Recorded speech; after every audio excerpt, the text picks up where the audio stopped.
Yes, But true. I think What we're going to do now True, is yeah. we're going to run a short session till 4:45, and then we're going to take another 15-minute break, and from 5 o'clock we'll run the session at the announced time. You know, we've been running late. The reason this is a short session, אפשר להכניס אותם מהמרפסת שמה. Okay, the reason this is a short session is this, that Jürgen Koka announced to us a day and a half ago that he can't walk. He literally cannot walk. He has an inflamed knee and he can't walk, so he couldn't make it. And what he had sent us was not a paper, but a chapter, a subchapter even, of his book on the working class in late 19th century Germany. So, and Yfaat had prepared a response, Professor Yfaat Weiss, to this. So I decided that you have to pretend like I'm Jürgen Koka for the next 10 minutes. I don't quite look the same, but I'm almost as old as he is, not quite. He's born in 1940, I believe. And so if you manage to confront this idea of virtual Kokism,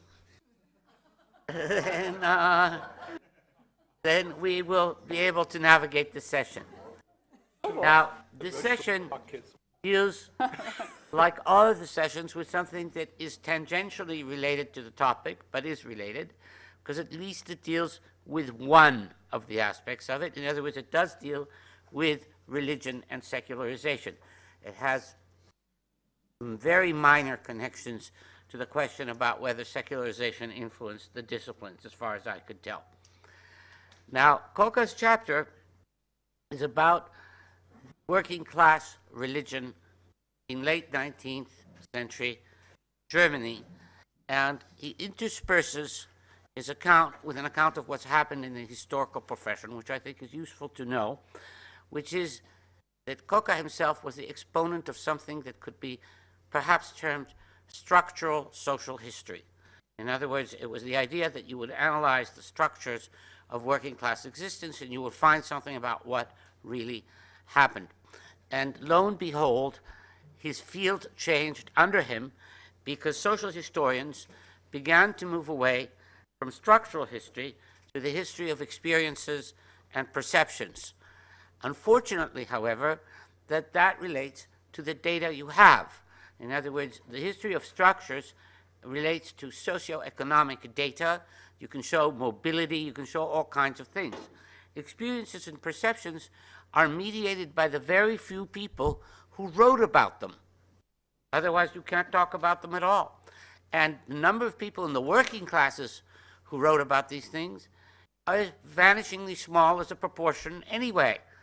Even the educated bourgeoisie did not leave us a large number of memoirs in relation to the size of the population, but you better believe it that the working class did not.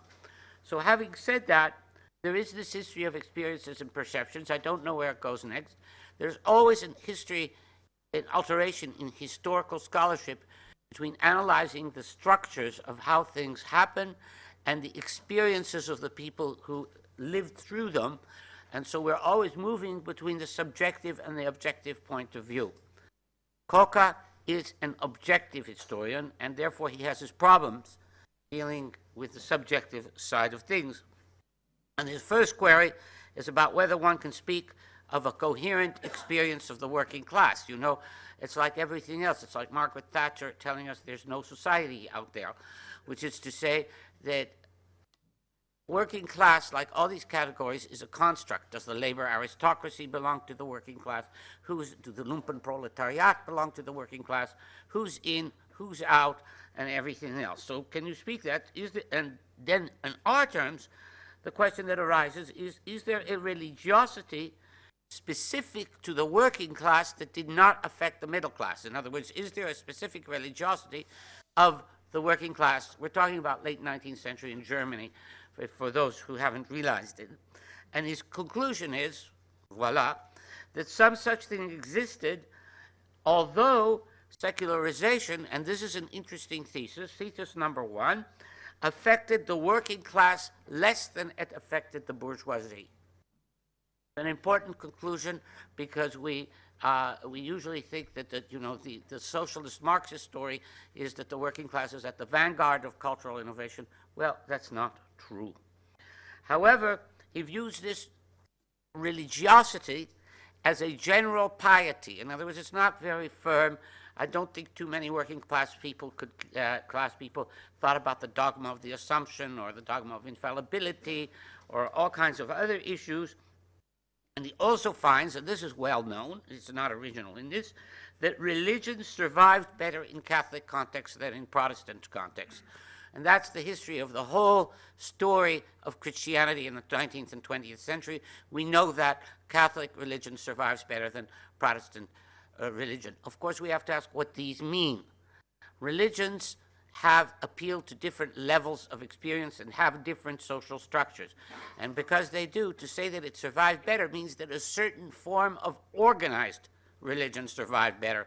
It doesn't really mean that religious experience survived better in Catholic context than in Protestant context. Protestants, you know, have a great focus on internality, and B, they also have an almost, at least in Germany, in England, and other places, a very different relation to the state. And because they have a very different, because the head of the church is, in fact, the king of Prussia, or whoever it is, the German emperor, that creates many different issues for Protestants than for Catholics in those situations.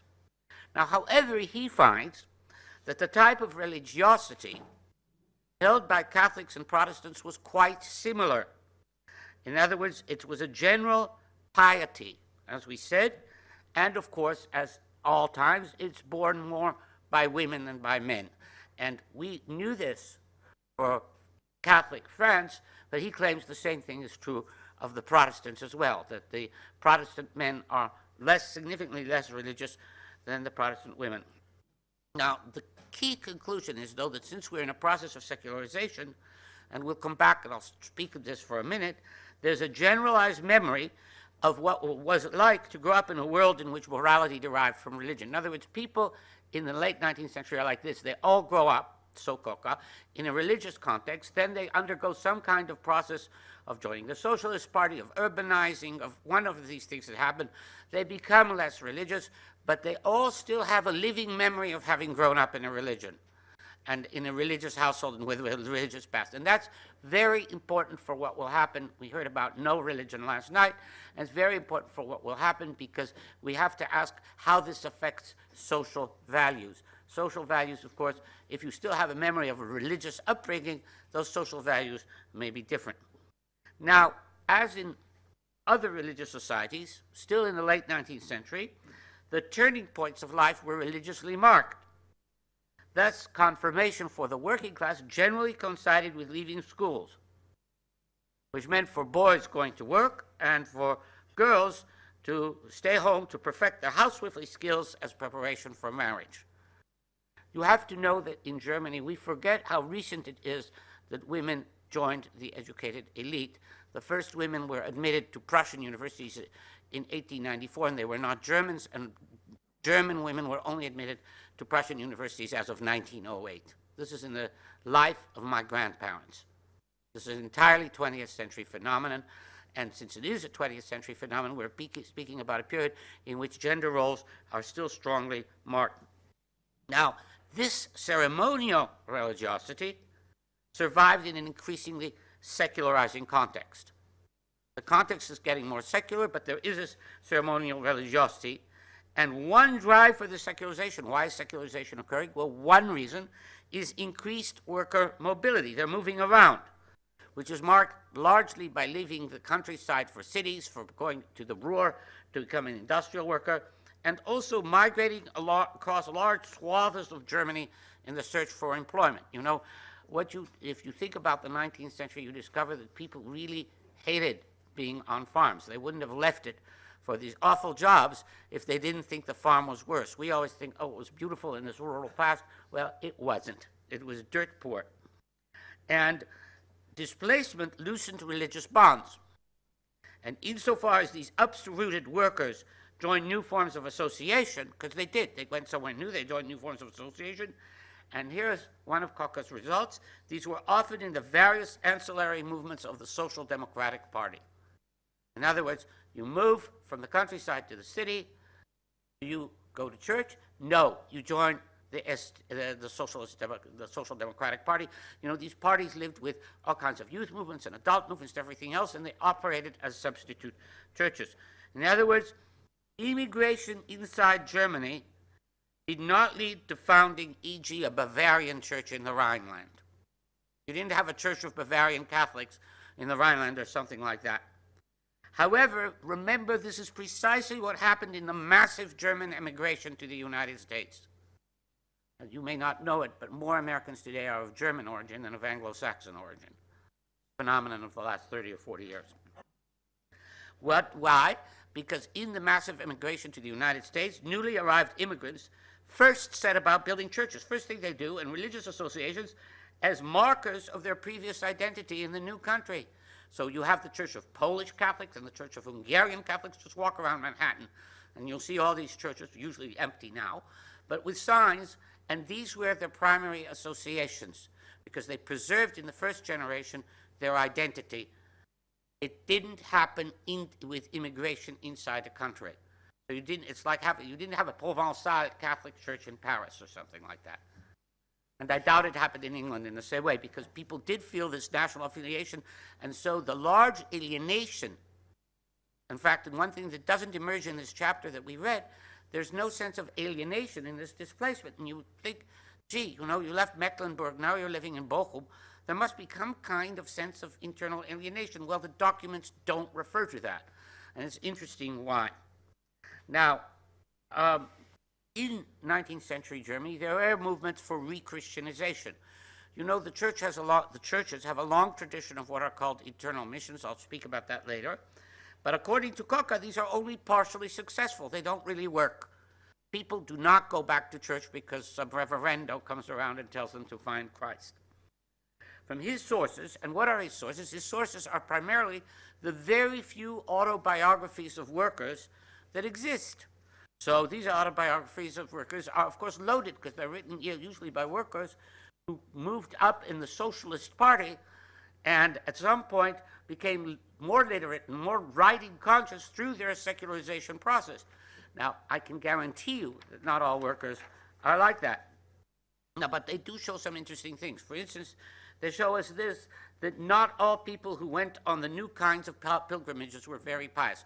One thing that happened all through Catholic countries in the 19th century was they set up new places of pilgrimage and created new shrines because the pilgrimage was someplace that you were going to get all the religious people together and you were going to create a religious community. And we all believed that, following Jonathan Sperber's work and everything else, that if you went on a pilgrimage, that means you must be a committed Catholic. Well, these autobiographies show no. For a lot of these people, this was simply tourism, an early form of tourism. They were completely impervious to the religious side of all of this. Now, the Catholic Church, as you must know, had a long tradition of pilgrimages to shrines, and also organized into evangelical movements for the faithful, which they called internal missions. And you have lots of records from the 18th century of these internal missions. Some reverendo comes around, 100,000, 50,000 people turn out in the field, and they all find Christ. This happened all through the Catholic countries, and the reason, what you learn from that, and this is something about last night's talk that one should say, is religions are based on religious renewal. If you don't have religious renewal, it's going to decay. So somebody, some rabbi, some priest, something has to come up and get all the enthusiasts together and have them rededicate themselves to Christ or whatever, or to the halacha or whatever it is they're rededicating themselves to. Because these movements, and this is, I think, a very important point, are not generationally transferable. In other words, a movement that's evangelical in one generation is not going to be evangelical in the next generation. And therefore, you have to have a new evangelical movement founded by somebody else very often that's going to get all people to find Christ again. Now, Koka rather perceives a slow loosening of bonds and a partial substitution of the church, as we have noted, by the party. The political party in Germany becomes the body of association for the working class. Now, Koka does not believe that the consequence of industrialization was a drop in social identity. You know, this is another one of those myths of industrialization. Is you went to the city, you were anomic, you lost your social identity. But he does believe that people chose new forms of social solidarity, and all the while preserving a nostalgic memory of the religious ambiance in which they grew up. All the time, they're remembering the past. Oh, it was great outside the country. Well, why did you leave it? Oh, no, it was great, and and it has to do with the way we relate to where we were. I'm beginning to almost be able to stand my childhood at this great age, and it's this kind of thing. The model of secularization that can be read out here is not one in which people first lost their belief, but something quite different. They didn't one day get up and say, we don't believe in Jesus Christ. Rather, one in which new forms of identity formation began to overlay old forms of identity formation. So you go to the city, you're still a Catholic or a Protestant, a Lutheran, whatever you are, but you have new forms of association, and the old ones are not expressed. The new ones are expressed in your daily life, and you have, so it's like a layer cake. And because it's like a layer cake, you have these new forms on these old forms, and these new ones begin to swallow you up. So you aren't even conscious that what you're doing is secularizing. And the second step then, you discard the old forms of identity formation, especially for a social historian, because since for a social historian, identity is social, that means that once you can no longer express it in Landsmannschaft or in Vereine or whatever it is, in unions or country, any kind of association, then this form eventually gets discarded. Now, I don't know if that's true, but it's something, and they're discarded even while they were kept in memory in the transitional generation. Now, this leads to something that Jochi Fischer said about what I said last night, and I want to, since we have the time, I want to expand on it for 1 minute, which is in the model that I proposed in a paper I wrote many years ago. I suggested that secularization, because I was thinking more about a more dramatic situation, is always a first transgressive generation. We're going to break all the laws. We're going to eat pork on Yom Kippur. We're going to do all this. We're just going to do it right away, not in this gradual picture. That's great. However, for the next generation, this is no longer transgressive. And so the whole situation of secular culture for the next generation is very different, because there's no moment of rebellion or transgression unless you go back to the religion or do something else. The moment, in other words, and one of the weaknesses of secular culture is that it's been robbed of its transgressive moment, which was a big thing. Now, one of the reasons for the difference between Protestants and Catholics in Germany is the different impact of German nationalism on both populations. Moreover, we'll talk about that. Moreover, different social groupings reacted differently to pressures of secularization and urbanization within their religious community. In other words, you have pressures of secularization and urbanization everywhere. You react differently if you're a Protestant and Catholic, and you have German nationalism overlaying it all. And believe me, in the Kaiserreich, that's the German Empire, it's very different for Protestants and for Catholics, because lo and behold, the emperor happens to be a Protestant. Now, it was easier for Protestants to make the transition to German nationalism, with the difference, and this is a big difference, that despite what he said before, it's the urban workers who secularized, whereas the urban elite secularized less, and we see that all over Europe. One of the big transitions in the city of Paris, for instance, which was very secular in the 19th century, that by the 1890s they vote for the right and the bourgeoisie sends their kids back to Catholic school, and there's a rebirth of religion as an elite phenomenon, not as a mass phenomenon. And this also takes place, we see this in many populations. It's what Linda described for yesterday, that in England, if anybody is still Anglican, it's only in the elites. The masses have left it long ago. I suggest this is a general phenomenon of modernity, and we have to be very careful for when are the elites secular and when are the masses secular. It's not the same thing, and there's some kind of dialectical relation between them. Now, the Catholics were conscious of being a minority in Germany, and boy, were they conscious of that, because they were also persecuted, and therefore they were loath to forgo their religious identification. If you're hit upon because you're Catholic, then you're not going to give it up. And it functioned in some way for German Catholics like an ethnic identification does in the United States. In other words, the German Catholics lived in a world of their own, with their own publications. Even the elite, you can look at it and read their magazines. And I don't think there was that, I don't know, please correct me, I don't think there was that much contact between them. Now here, it was, in the Catholic situation, the lower classes who were loath to secularize. Protestant working class secularizes. Catholic working classes don't secularize as much, while the bourgeoisie is caught between what? The pressure of assimilating to German nationalism and resisting it. And there are some people who resisted German nationalism in the Catholic world and some people who assimilated to it. Now, figures like Martin Heidegger and Carl Schmitt, they're not in the Coca paper, I'm just adding this, need to be understood within the context of resisting German nationalism and then turning hostile to the resistance to German nationalism. Somebody like Heidegger hated the Catholic religion. He despised it to his core because he'd grown up in it, but he also had assimilated its resistance to the hegemonic culture.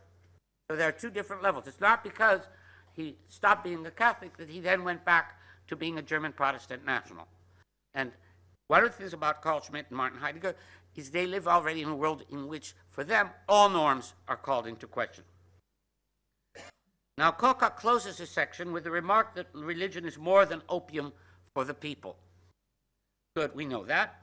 However, he does not quite, and this is my critique of him, he does not quite get religious subjectivity. Because, as I said, even though he realizes there's been a move to subjective history, he's, in his core, an objective historian, an historian of structures, and that's what I mean is the meaningfulness of the personal experience of the believer.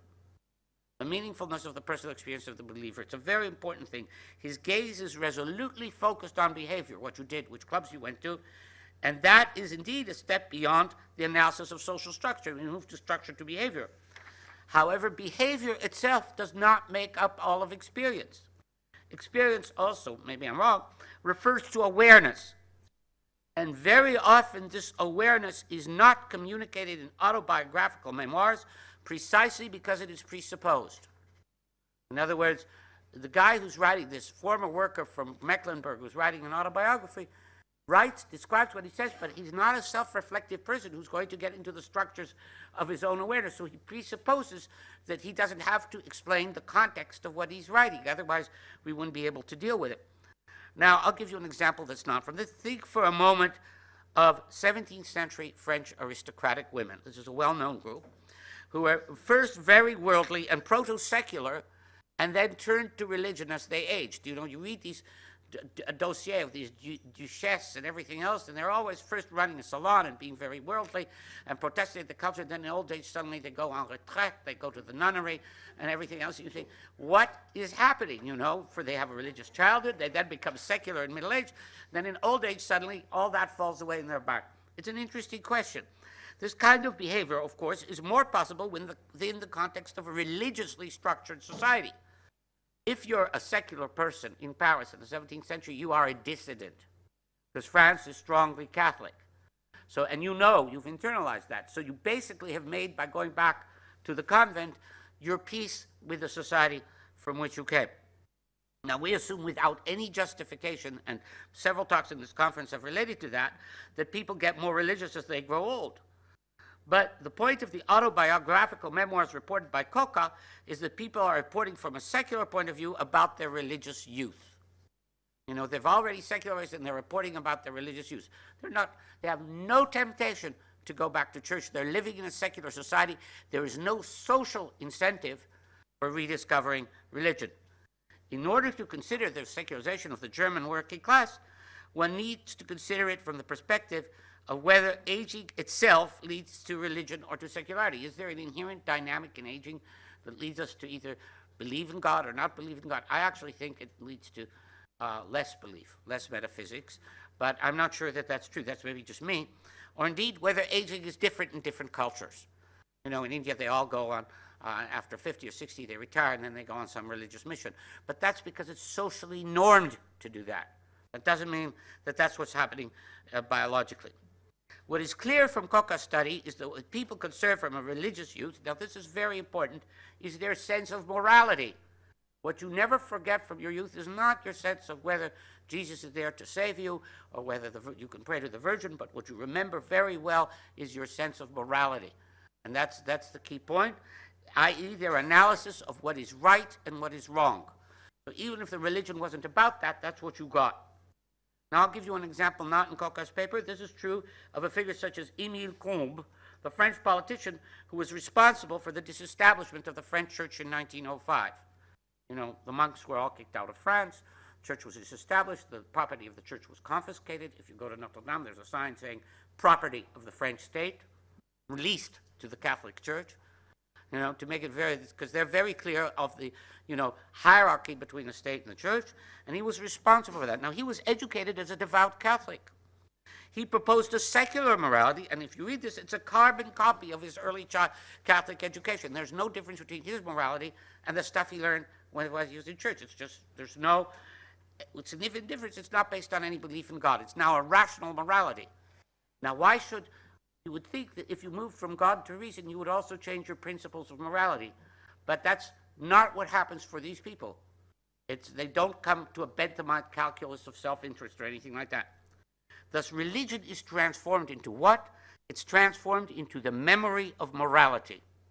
Not just morality, the memory of morality. And as such, it then slowly begins to lose its ceremonial aspect.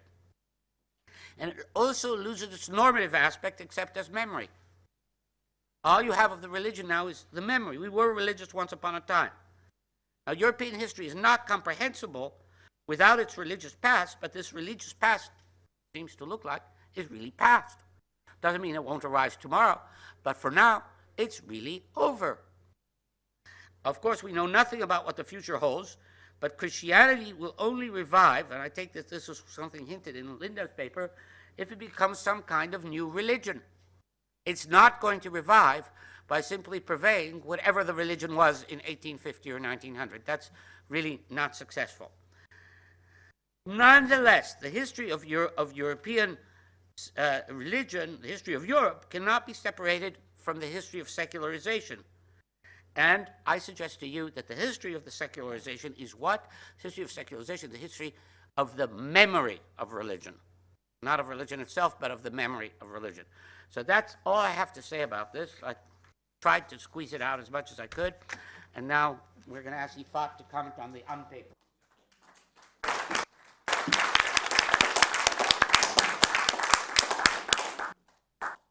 Thank you, Gabi. And actually, I'm very honored to be here. And I think that it was a gift to participate in the last 1.5 days. It was great. So just to say thank you for being here. And can you hear me?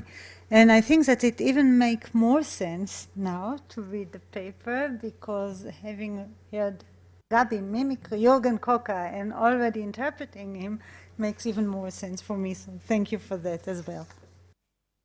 What a coincidence, I wondered, as soon as I finished to read the chapter that Jürgen Koka sent me a few weeks ago, and that was supposed to serve as a basis for his lecture today. This topic is not among my main research interests, but it opens a window for a historic and historiographic examination, bringing me back precisely to the moment when I met Gabi more than 25 years ago. At that time, I was indeed looking for a suitable topic for my doctorate, and Gabi, as everyone was saying, was a man bursting with ideas. Without having previously met him, and having not prepared myself at all, I went to see him at his office on Mount Scopus. I do not recall much from his friendly and interesting meeting, but I do vividly remember his enthusiasm while talking about possible research topics in the field of German history. What is more, I remember his suggestion that I should write on German Catholicism in the 19th century. It is a hot topic, he told me, and it will open for you many opportunities. Gabi is an enthusiastic man, as all the people here well know, and his enthusiasm almost infected me. Yet, I couldn't do anything against my own inclination. It sounds interesting, but it is not my topic, I told him, with a bit of embarrassment. He did not display too much emotion. A generous man, he gladly offered his advice and generously freed me from the discomfort of refusing it. There is nothing to do, he said. If it is a no, then it is a no. Gabi's suggestion may have perhaps been coincidental, but in any event, it was not random. Israeli friends that attended his lectures in Hamburg at the end of the 80s reported that on the basis of his teaching experience on 3 continents, and more precisely 3 countries, United States, Germany, and Israel, he unfolded before his audience an analysis of the different cultures of learning and expanded on the similarity between the Catholic and the Jewish experience, as opposed to their shared foreignness versus the Protestant experience. The audience was a bit surprised from his analysis. Even more so, they were perhaps not accustomed to such direct talk about religious identity as cultural identity. In Hamburg, where I myself studied in the 80s, God was absolutely dead. It is against this backdrop, which was familiar to me from my days in Hamburg, that I read Jürgen Kocher's words. And it is precisely in the context of German historiography, as was revealed to me there, that I have understood his decision to examine and to extract from autobiographical texts of mid-19th century German workers the presence and the existence of religious experience in the framework of the working class culture, or, as they say in German, Arbeiterkultur. In contrast to the years of academic indifference and against the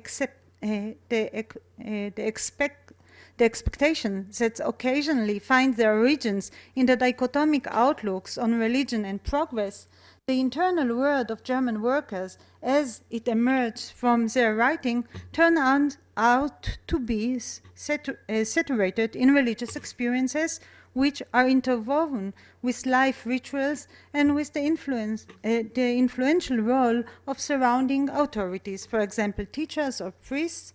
All these let aside the religious experience transmitted by the parents in the process known in German as Tradierung. Religion, Jürgen Kocher critically observes at the end of his paper, and we heard it, was much more than opium for the masses. Ignorance toward religious identity is familiar to me from my studies in Hamburg. During a seminar held in the late 80s, Achatz von Müller lost his patience in front of a completely speechless class that wasn't able to recognize even a single motif from Renaissance paintings. Hier im Norden muss man alles erklären. Here in the north, everything needs to be explained, he exclaimed, blaming the Protestants' ignorance in holy writings and in particular the inability to draw general associations. As far as I could see, the ignorance that von Müller attributed to his class not only stemmed from their Protestant identity, but it was also due to the nature of the Hamburg educational system. As is known in Germany, education is administered on the state level, not by the federal government. In Hamburg, a city-state that underwent a complete process of secularization, during the last third of the 20th century, religion lessons were substituted with classes on general ethics and civic-oriented education. In the process, the system lost its capacity to recognize Western cultural motifs that had their origins in the monotheistic faith and more precisely in Europe's Judeo-Christian roots. Indeed, as I was reading Jürgen Kocher's article, I was thinking that social history, as I recall it from my studies in Hamburg, was not the most suitable school for examining the individual. Moreover, the lack of an intimate acquaintance with the holy writings in the dispute in which German historians were immersed at the end of the last century may also explain the difficulty to identify the important role played by the Christian conception of justice for the German working class in the mid-century Germany. Driven by curiosity, I turned to the geschichtliche Grundbegriffen, basic concepts in history. The monumental project that was written in parallel to the historiographical work described in Kocher's article, a project to which Kocher himself contributed the entry on Angestellter, employee. I noticed that concepts such as Glaube, Religion, and Confession, faith, religion, confession, do not appear as independent entries, whereas Christianity merited one of its own authored by Trutz Renthoff. Towards the end, the article expands on the concept of Christianity in Germany as articulated in socialist thought. After considering the writings of Karl Marx, Bruno Bauer, and others, Rentor's historical survey concludes with the effort to consolidate a Christian socialist outlook and with its pathological manifestation that took place after the transition from Christian socialism to National Socialism within the framework of Adolf Stöcker's movement and its massive contribution to the growth of modern anti-Semitism. I do not know why, but the editors decided to add to the entry Christentum an excursus under the title Christlich Sozial, Christian Socialist.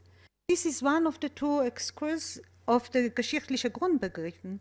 The second can be found in the entry Liberalismus and deals with wirtschaftlicher Liberalismus, economic liberalism. The excursus expands on and deepens the discussion on this concept. It starts out with its roots in the French Revolution and continues with the evolution of the terms Christian socialist in England in the mid-19th centuries and its direct influence on German thinkers. Furthermore, it elaborates on Christian theology's impact on utopian socialism. This influence, I actually thought, found a way in the Hebrew Bible to the very heart of Israeli socialism. After all, it is not by chance that an entire generation of firstborn sons in the kibbutz were named Amos, in direct reference to the prophet's admonishment of the fat cows of Bashan. Unlike the article, the excursus examines the gap between Protestant and Catholic reception in all that concerns the link between the two concepts. While in Protestantism, the excursus argue that the concept social and Christlich always had an unresolvable tension between them, grundsätzliche Bedenken gegen die Begriffsbildung finden sich nicht in Katholizismus. In Catholicism, there is no objections in principle against this conceptualization. The excursus brings different arguments from various sources and extends this discussion on this topic until the mid-50s by citing from a contemporary German Catholic source. Geht es bei dem christlich-sozialen Prinzip nicht entscheiden oder gar allein die Bestgestaltung der Wirtschaft im Sinne der absoluten rationalsten Gütererzeugung, sondern menschliche Würde, die Würde des Menschen als Ebenbild Christi. The Christian social principle is not concerned decisively or at all only with the best shaping of economy in the sense of the absolute rational production of goods, but with human dignity, with the dignity of the human being as image of Christ. Incidentally, the excursus was penned by Anita Kuhn, who is one of the only two women contributing to this impressive project. I am ashamed to admit that I did not know her name and that I never came across her work in the past. A brief inquiry reveals that beyond her scholarly career, Kuhn had a complicated personal life. Born to Protestant parents, she would only discover their Jewish origins in the years to come. Exiled to England during the Third Reich, later on she returned to Germany and converted to Catholicism, apparently in the late 50s. As is well known, biography cannot explain everything. However, it is perhaps not accident that it was Kuhn, of all people, who was asked to contribute and to expand on by way of this excursus to the entries that sheds light on the connection between the socialist perspective and the Christian faith.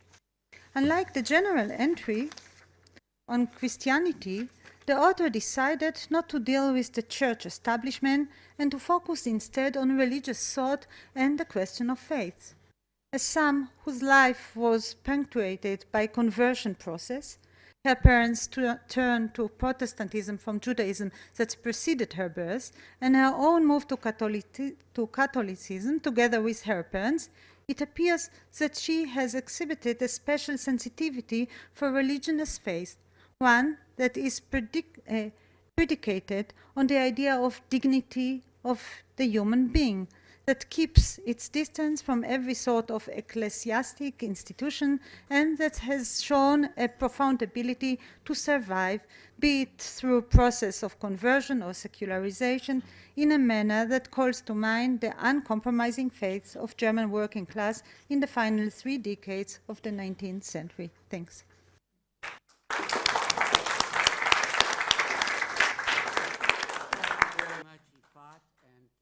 Are you chairing this? You're chairing this. Okay. Okay. Well, I happen to have the microphone, so I will take advantage. Thank you very much. Just one reflection that you provoked. Increasingly, I think, if I was going to write a general theory of religion, I think we've got a topsy-turvy view of religion at the moment, and we think that what matters are the religious activists and enthusiasts. And you can only have religion working if you have lots of real enthusiasts and activists, and then they will transfer the fire, and it will be a little cooler amongst ordinary people, but never mind, they're the ones who keep the flame going. I think it's the exact opposite if you look at any religion across the world. Actually, all that matters, let me change the metaphor, all that matters is the drivers. The people who read driving magazines, they're important, but they're not what really matters. You know, so it's everyday, quotidian, routine, normalized practice religion that really matters. And it's that's the fertile ground that throws up activists. So yes, you need both. You know, you need the revivals now and again, but actually what matters is that you have this generalized, quite normal mass. It's not even a commitment, you know, it's just what is part of how things are. And once you lose that, like you do in a no-religion country like Britain, I don't know what happens. I don't know how you ever... I mean, I think Durkheim's right, probably. You know, the religion is what everyone does. So you'll have to find... There'll be new priests who sacralize what it is that is sacred to most people, and those priests haven't arisen yet. But I think that the findings that you have presented reinforced that view in what I was saying.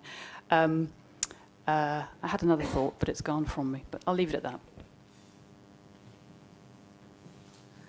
So Ben, please. Ben, why don't just... I had a question, a thought that follows on from that, I suppose. Gabi, you said, I don't know if it was you or if you were ventriloquizing Jürgen Kocher, but you, plural, said that religion becomes a kind of, I think you were talking about the working men's movements of the 19th century, that religion becomes a kind of fossilized morality, a memory of morality, a fossilized morality.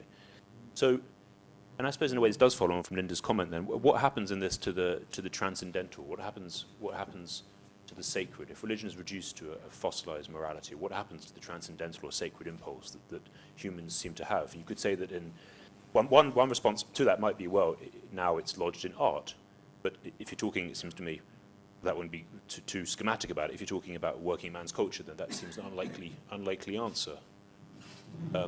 So that's a good, that's a really excellent question to which I won't give a non-answer. And it's the following. Yes, for the bourgeoisie, you can talk about art and music and all the rest. The museum as taking some of the place of religion with very different consequences.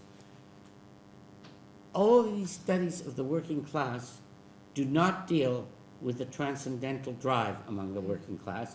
They deal with forms of religious behavior from which you cannot, and that's what I suggest, from which you cannot read out the quest for meaning.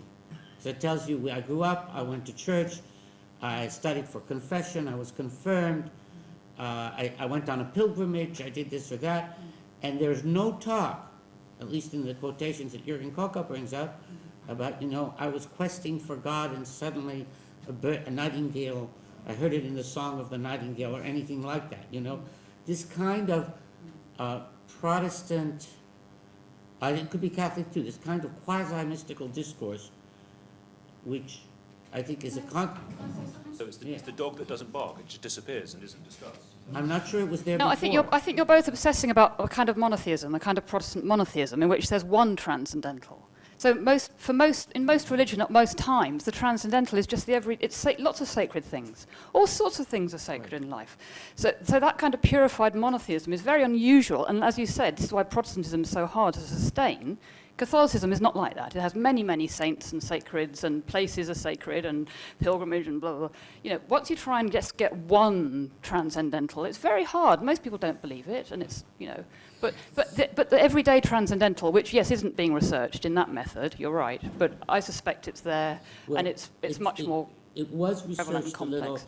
you know, Maurice Hobvox, years and years ago, wrote about holy places in the Holy Land and everything else, and he had very much this neo-pagan, I mean, this is now my interpretation, but he had this neo-pagan sense that you had countless religious places that all had a social or a cultural memory that you could access.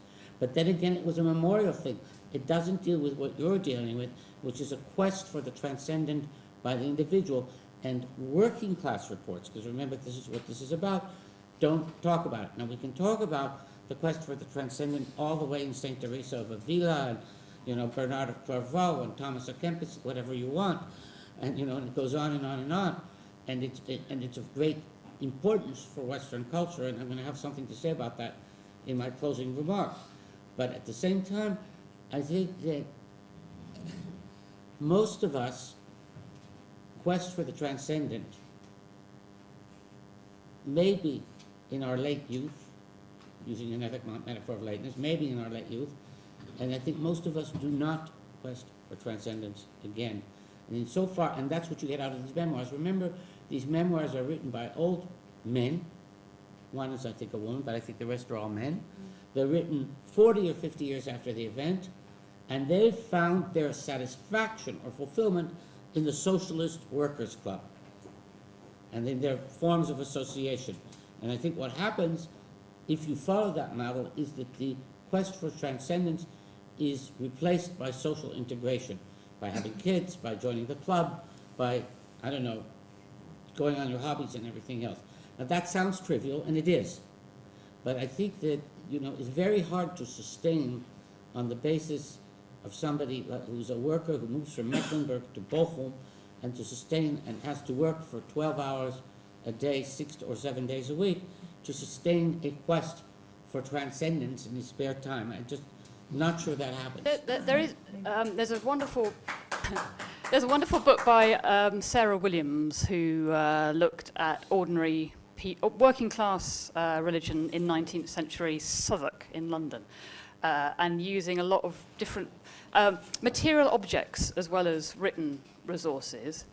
And she finds a kind of popular religion that it's brought a lot from the rural. When people came to the city, they brought witch balls and amulets and lots of different practices and sayings and so on and so forth. But they also had things from high Christian religion, if you like. You know, they combined a popular and a high discourse, and they had evil. You know, they were guarding against evil spirits. They were making invocations. There was God. There was saints. It was a very eclectic mixture, just like religion always has been and always will be. Really, I think. But I remember what my final thought was. My thought was, when I said that the activists aren't what matters in the religion, maybe the only exception is Israel today, you know, where you have a really large number of Haredi, of really activist, 100% committed religious people. This is something quite new and quite different.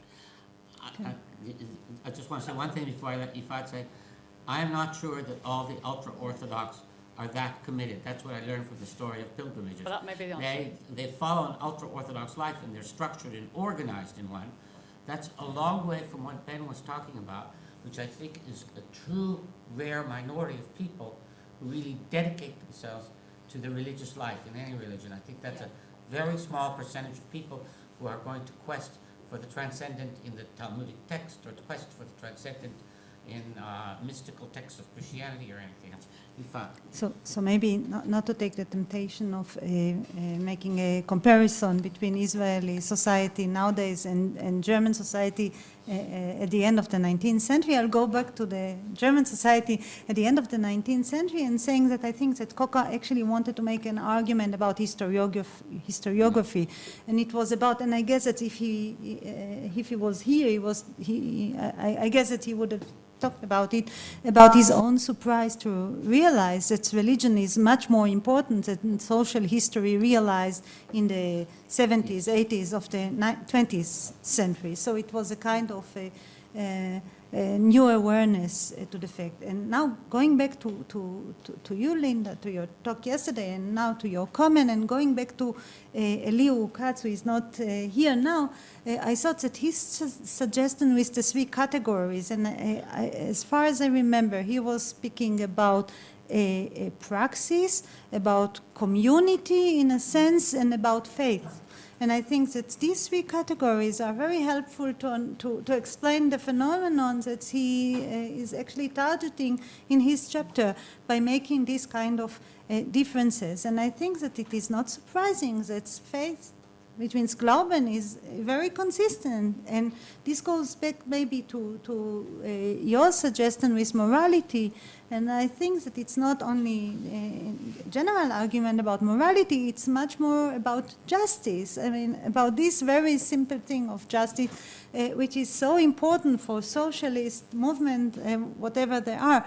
And there is one or two sentences, and which I find very interesting in the chapter, where Koka writes that actually the intellectual, so to say, the leadership of the socialist movement in Germany was, for great part, Jewish. So all of a sudden, you have a Jewish discourse in the German Social Democrat influencing this, so to say, the basis. And I was wondering, in this sense, if these Jewish secularized people are so important, so you have to deal with secularization on many levels, on the two levels, starting with, it might be more than the two levels. However, I think that this brings us back really to the aspect of morality and the question of morality and secularization. I think one important thing, because what you said is very interesting, and I think that one very important thing that Koka, and it's a strength of his argument, that it's always empirical. In other words, we as Jews, we have our stereotypical idea of what happened among 19th century Jews and how they were brought up and how these people secularized. And one of the things you see in these workers, that you begin to get a feel for what you said, for what was the popular religion in Mecklenburg or Bavaria really like. And then you realize it's not at all what you might think it was like from your vague or my vague ideas of Christianity. And that what you see in these memoirs is actually, I don't think it's a great account of maybe secular culture, but it's an excellent way into the world as it was remembered. In other words, the world they remember from their youth and what it was like, and it's not the normative world of descriptions of the history of Christianity, you know, that are up here. It's something quite different. It's popular, it's what Linda was saying about, it's popular religion. And I think the most important takeaway for me is something that, as I said, Theodore Zeldin pointed out years ago, which is that what people really retain, and that's what I was trying to say, is they retain something about morality. And it's not clear that was the nature, you know, that secularized morality is or is not the same as religious morality. It first is, and then it isn't, and everything else, because if God isn't there, why shouldn't I kill whoever I want to kill? I mean, the only question then is, can I get away with it? But that's not what people do. That's not what they think. That's not how they go.